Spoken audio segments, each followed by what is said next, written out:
پھر دیکھیں اللہ نے سورہ آل عمران کی آیت 174 میں فرمایا فَانْقَلِبُوا بِنِعْمَةٍ مِّنَ اللَّهِ وَفَضْلٍ لَّمْ يَمْسَسْهُمْ سُوءٌ وَاتَّبَعُوا رِضْوَانَ اللَّهِ، پھر یہ اللہ کے احسان اور فضل کے ساتھ واپس لوٹے، انہیں کوئی تکلیف نہ پہنچی اور انہوں نے اللہ کی رضا کی پیروی کی۔ وَاللَّهُ ذُو فَضْلٍ عَظِيمٍ، اور اللہ بڑے فضل والا ہے۔ اللہ فرماتا ہے کہ پھر یہ اللہ کے احسان اور فضل کے ساتھ واپس لوٹے، چونکہ حضور اپنے ساتھ 70 صحابہ کو لے کر بدر کے میدان میں گئے تھے،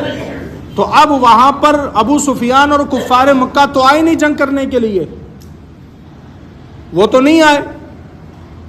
تو حضور صلی اللہ علیہ وسلم 8 دن آپ نے وہاں پر قیام کیا، اور حضور ایسے ہی نہیں گئے تھے بلکہ اپنے ساتھ تجارت کا سامان بھی لے کر کے گئے تھے،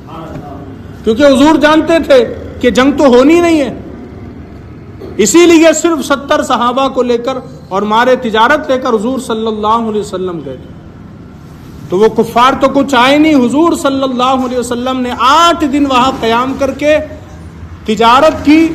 اور اللہ تبارک و تعالیٰ نے اپنے فضل سے تجارت میں بہت نفع عطا فرمایا، اور حضور صلی اللہ علیہ وسلم بڑے اطمینان کے ساتھ بنا کوئی تکلیف کے وہاں سے حضور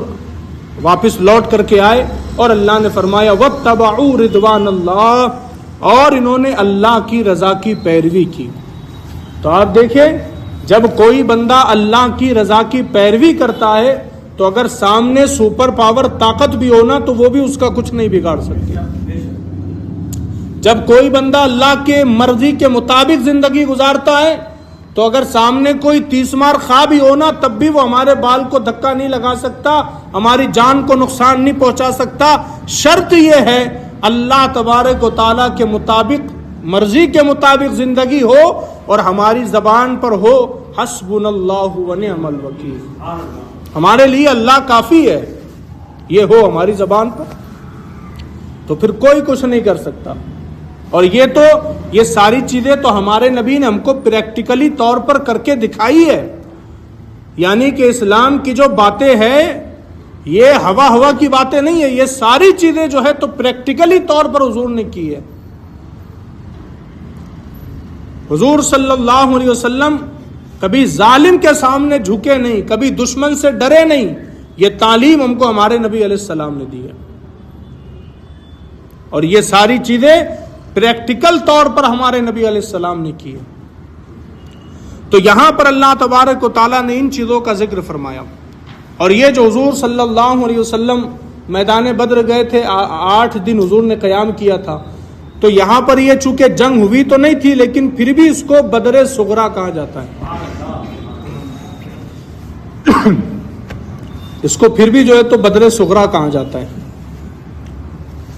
اس واقعے کو۔ یہاں پر ایک بڑا ہی پیارا شعر ہے، شاعر کہتے کافر ہے تو شمشیر پہ کرتا ہے بھروسہ، مومن ہے تو بے تیغ بھی لڑتا ہے سپاہی، یعنی کافر جو ہے وہ تو شمشیر پہ بھروسہ کرتا ہے، تلوار پر بھروسہ کرتا ہے، مومن تو بے تیغ، بے تلوار، بنا تلوار کے، بنا نیزے کے، بنا بھالے کے، وہ تو صرف اپنے پروردگار پر بھروسہ کر کے لڑتا ہے۔